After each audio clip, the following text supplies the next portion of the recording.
Well, again, it comes down to this hermeneutical method. And this was, as I said, the heart of the debate is you saying, well, the New Testament writers say this. And then the Old Testament, Michael Brown saying, no, we got to take it literally. And what I found is it just came to question begging. And so I'm going to play a little bit more of this clip. And Michael Brown basically is always saying the same thing. It comes down to him saying these words, just read it. And what he means is just take it literally, which is just an assumption. Yeah. The whole debate is to prove that you must take it literally. But just saying, well, just take it literally and you will see that it's not fulfilled. Well, of course. Mm-hmm. But Steve, your whole argument was, well, I get that, but what I'm telling you is that the New Testament writers don't take it literally and say it is fulfilled. So here, let me play the next part of this. He sat down at the right hand. The idea that all Old Testament prophecies fall into one of three categories. They've been fulfilled already. They were conditional to be fulfilled in Christ. Oh, absolutely not true. Absolutely not true. Just read through all of Ezekiel 36. It's not been fulfilled. Read through so many other, keep reading into Ezekiel 37, 38, 39. Zechariah 14, you have to engage in exegetical gymnastics and special pleading to say that Zechariah 14 was already fulfilled. When Steve said there are no Old Testament prophecies about the last days, well, they're explicit prophecies, in the last days, like Isaiah 2, what's going to happen in the last days. Read it. It didn't happen yet. So that's it. He'll say, read it. It didn't happen, which, of course, is just saying because it's not being literally fulfilled. No, he should read the New Testament because the New Testament says that very prophecy was fulfilled at Pentecost. He's talking about Joel chapter 2, and he says, it says right there in the last days. Well, so it talks about the last days, but then he says that hasn't been fulfilled. But Peter quoted that verse, said it has. He said, this is that which Joel predicted. Right. And so now I'm emphasizing this for one thing, because this represents two major positions. Now, Dr. Brown's position is the popular viewpoint of Christianity. I mean, especially the West anyway. And so this is held by so many people. It's all over the media. I see all kinds of people tweeting it from that viewpoint all the time. So God means what he says what he means, But this is what it comes down to. And this is why I like this debate, because it showed this. You have Steve. Now, you can say I'm biased. Of course, I get people are going to say that I hold the same viewpoint. But what I'm trying to present with the clips is that Steve is presenting an argument that here's what the New Testament say, and they say it's fulfilled, and they're spiritualizing it, and therefore don't take it literally. And that's an actual argument. But when Michael Brown says, well, just read it, he's just assuming his argument, which you cannot do. And this next part of this clip, I think, will demonstrate this very effectively. And I put three pieces together here, Steve. The next part of this is Michael Brown talking about the passage from Isaiah, I think it's 11, talks about Christ slaying his enemies and saying, well, it hasn't happened yet, of course. Now, and then following that will be a clip of you saying and arguing from the New Testament, or you're actually arguing from other passages using the same language, saying, that it's figurative. Yeah. And then it's a clip of him following that, responding to, and just saying, he doesn't have an argument at all. He's saying, okay, well, then you can make it mean whatever it says, but that's not a response. That's not an argument. Yeah. After you present an argument. So, let me pull this up again. For the poor of the earth, he'll strike the earth with the rod of his mouth. With the breath of his lips, he'll slay the wicked. This didn't happen yet. It's not yet happened. Jesus has not yet slain the wicked. Righteousness will be his belt. So he'll do. Here, he'll strike the earth with the rod of his mouth, and with the breath of his lips, he shall slay the wicked. I can appreciate Dr. Brown saying this hasn't happened yet, because he tends to take things more literally. The prophets spoke figuratively, metaphorically. In fact, Hosea, for example, in Hosea chapter 6, said, therefore I have hewn them. That's what you do with an axe when you cut wood. I have hewn them by the prophets.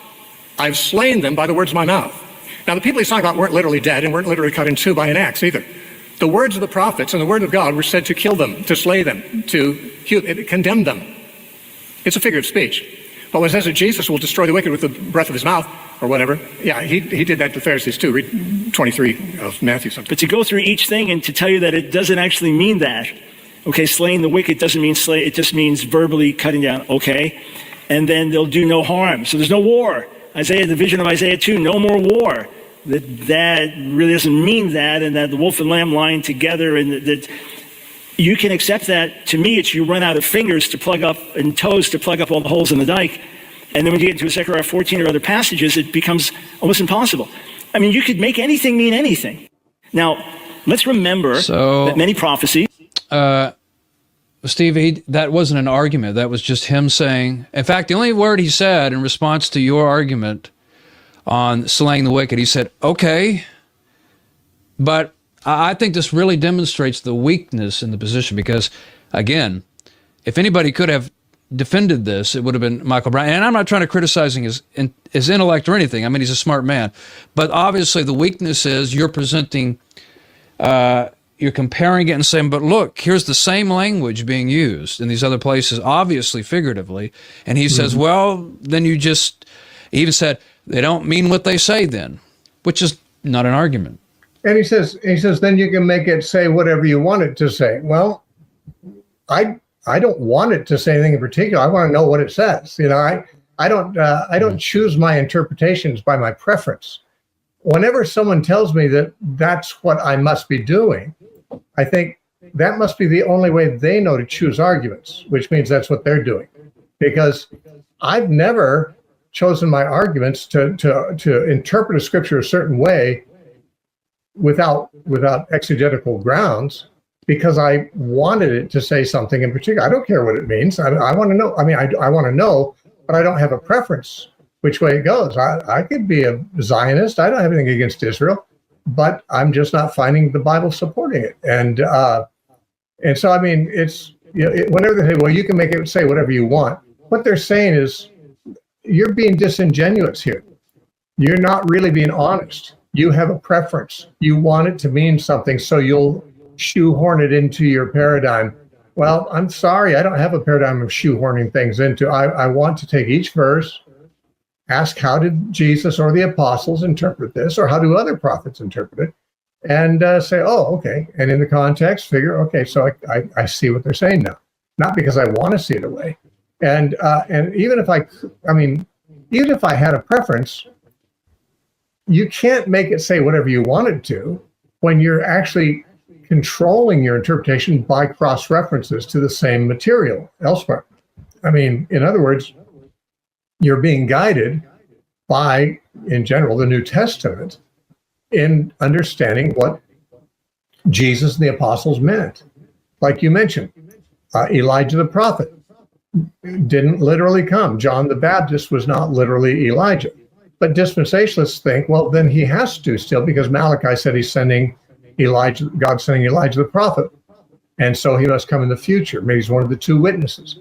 But you see, Jesus said, if you can receive it, John is Elijah who was to come. In other words, the Elijah predicted, and there's only one prediction in the Bible that Elijah would come, and that's in Malachi. So he's referring to Malachi chapter 4, verses 5 and 6. And she said, if you can receive it, John is the fulfillment of that prophecy about Elijah coming. And yet John was not literally Elijah. Jesus spiritualized it. And so, you know, that's just what you have to go with what Jesus said rather than what you prefer. And I think the one who hears what Jesus and the apostle says and sees that they're not taking it literally, it says, well, yeah, but I'm still right. You can add a spiritual application if you want to, but you still have to take it my way, the literal way first. I think they're the ones who have a preference. I think they're the ones who interpret it the way they prefer. I think it scares them to think that the literal version may not be what's meant then. Why? Because it gives you an awful lot of responsibility to do a lot more searching than you've done. If you're just taking a hermeneutic that says, whatever it says, I'm going to take that strictly literally, that's the lazy man's way. I can even call that, I can call myself being faithful to the scripture. That's taking scripture seriously, but I'm really counting out, or I'm really saving myself a lot of mental work. Because if I say, well, okay, I can see what that would mean literally, but what did Jesus say? What did the apostles say? Oh, now I've got to rethink this. I got to let them be the ones who break the code. He really didn't like me talking about breaking the code. By the way, because he said the Old Testament's not in code, but it is. That's why Jesus had to open their understanding so they'd understand the scriptures. But a few days after the debate, Michael Brown called my radio show. We knew we had arranged this. He wanted to call the show and talk. So I have an hour show every day, and I gave him the first half hour, and we talked. And he was very humble, and he was very cordial, and he's very, very friendly. I think that he regards us as friends, and I have no objection to that at all. I would like that. But he said, Steve, now, what, from your point of view, was the weakness of my arguments? He's saying, Michael Brown's arguments. He wants to know what I thought the weakest things about his arguments. And I said something very much like what you said, AK. I says, well, to me, to simply quote scriptures without exegeting them and without showing that the interpretation you're giving them is a superior one to your opponent's interpretation of the same ones is weak argument. You simply are assuming that a certain portion of the audience is going to assume the same thing you're assuming, and I guess that's good enough for you. Now, see, when I exegete scripture, especially when I take a view that's a minority view, I don't assume. I don't give any thought to that portion of the audience that already sees it my way. I want to show the people on the other side why they should see it this way. In other words, on the question, should we take these prophecies literally, or should we take them in the New Testament sense as fulfilled? Well, I want to be at pains to let my audience who's skeptical of my view know that it's inescapable. That the view I'm taking is inescapable, because here are the arguments that you cannot refute about it. Namely, the apostles understood what the Pharisees did not understand. That they were given the Holy Spirit to see what was hidden from previous generations, and just like there's so much on it. And the rabbis were blind, leaders of the blind, and they had a veil over their heart. So that's New Testament teaching about it.